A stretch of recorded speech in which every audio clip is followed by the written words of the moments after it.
What's up, guys? Ryan G from the Broad Street Trades, back at another with a swing alert recap. No intro, let's jump right into it. Yeah, yeet. All right, so this week we actually officially did get clapped this week, as you can see here with the Citibank and HD losses here. PNC actually wound up being a winner that we took. It wound up being a nice 29% winner. Not gonna go into much detail, but Tuesday market opened up.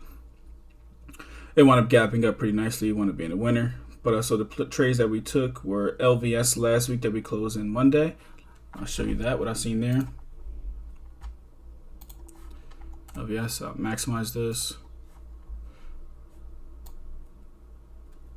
So Friday came into the demand zone, consolidated pretty nicely here. I'm pretty sure I alerted at the entry around 2 o'clock. Around this entry here. As it was pulling down, I was trying to wait for a double bottom. It did double bottom. Next day on Tuesday, when market opened up after the 3-day weekend, we gapped up pretty nicely. I don't think I actually caught the top here. I'm pretty sure I got out near market open, but it wound up running. I closed some out here, and then I wound up getting stopped. No, I got stopped. Excuse me. Apologies. It wound up pushing up here. I got out some here, and then I got stopped out on some here, and it actually wound up pushing up further. I did not catch the top on this one. But it was a nice little return here for 9%. I got out of some at $3, and I got out of some at like $2, and the stop was at like $2.70. So I got a $2.85 average here. Not bad, little $75 profit here. Next up, we got Citibank C here. So we took the 80 puts on Monday or Tuesday, excuse me, and we swung them over. This actually was a rough one here. I actually played myself on this trade, and I explain why. Maximize this. So we took this trade on Tuesday, as it came into this the supplies, this huge supply zone. This is a huge supply zone. I don't expect Citibank to actually break the supply zone for months, if not weeks. But it's huge supply zone, so it's kind of tough to play when you have these really huge supply zones. So what I do is typically I'll get in some of my position on one day, and then I'll scale in on the other half of the position. Excuse me. So what happened was it pushed up, started to reject. Excuse me. I actually got it alerted to get in around here as it was selling off towards the end of the day. It actually rallied into close, which was okay by me because I was expecting to get a double top, and it's actually kind of what we got here. As you can see, this spot actually acted as resistance through the next few days.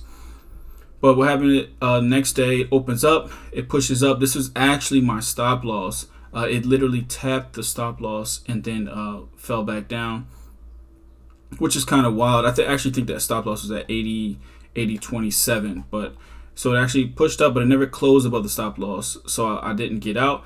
Price sold off. It didn't look too good this day, as it was, creating like a little wedge pattern. I'll show you that. It's creating like a little wedge here. Oh, what the? That's wild. Creating like a little wedge here. So I liked it to still break down. So what I did was I got into my full position on the second day here on Wednesday. I got into my full position. And then Thursday comes, price pushes up, tags the stop loss again, consolidates for a whole day. Now, in hindsight, this is no reason to get out of the trade. I should have let the stock force me out. I should have respected my stop loss, but I didn't like the fact that it was consolidating, also creating higher lows. So low, higher low, higher low, kind of a higher low from this low, from the open low. And I actually didn't really like that it was doing that. So as price came down, it looked very, very promising as it's coming down. So I thought it was actually finally going to sell off. It didn't. I alerted it late, like a little after 3 p.m. Eastern to get out. Right before I got out, it actually rallied up. The VWAP rejected really hard. And I was actually kind of upset at myself for cutting when I did, because the stock, like I said, the stock never stopped me out. I should just respect my stop loss fully. But things like Goldman Sachs was, just running. Wells Fargo, Bank of America. There was a couple of other banks that was just pushing up, and it made me change my bias on it, that it was just consolidating and make a larger move. And that's actually not what was happening here, obviously. But so I took the average down. My average was 177. My TP was actually right here. This 78.90. This was actually my TP. It was previous resistance here. As you can see right here, it was previous resistance here. So it should have acted as support, which it did. So this was actually my TP here. So it actually wound up hitting my TP on Friday as market open. And my exit I wanted my exit to be on the contracts 210 from the $1.77 average after the average down. And unfortunate that actually came to fruition. It actually happened. But I missed out on that trade. Took a very, very, very, very small loss there of 4%. My thought process was, let me take the small known loss instead of the possible unknown loss that I could take than if I swung one more day, because we were down a lot more on these contracts at one point. From a $1.77 average, the contract still hit a low of like 151 at one point, which was like 17% down. Just a bad trade. I just handled that very bad. I just have to all I can do is just look back on it, see what I did good, see what I did wrong, and just try to capitalize on it next time. Next, we have HD, which was our big loser.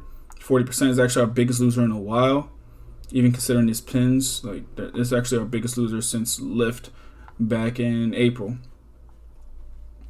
But HD was actually never ever profitable ever. I actually got a real bad fill too. My fill was at 230. And I kind of wanted to wait a little bit longer before I got in, and I wish I did, obviously. But my fill was 230. A lot of people got in better than I did, which I'm always okay and comfortable with. Maximize this. I'm always okay and happy if people get a better fill than I did, but it is what it is. So Wednesday, Home Depot right here comes down to this demand zone here. It actually taps it. I actually like what I started to see. It starts to curl out. I alert to get in around here, right around as it was tapping the top of it. Price actually sold off towards the end of the day. You could have got like $20 cheaper when I got it. I got in at 230. You could have gotten as early as, as low as like 210, 215, 220. But either way, it would have still been a loser no matter what. The one mistake I made on this stock right here was that I took my full position right away. And the reason why I did that is because Lowe's, which was the other option in my opinion, was also pulling into a huge demand zone. And these huge demand zones, you want to give them time and space. And so I made a mistake getting to my full position from the gate as it was pushing out to this demand zone. And I should have got in half and in half. And then what I could have did was on Friday, the day we exited, I actually could have got out for a small profit. I did that way, but gap down, tries to push up back into this demand zone, rallies up, taps this resistance here, which was then support, now is resistance, sold off, rejected the trend line, could not get above, consolidated for a whole day. Friday, price comes in, it actually pushes lower than this previous day, and this is where I learned to get out right near this double bottom here, as I did not want to risk more of a loser that it already was.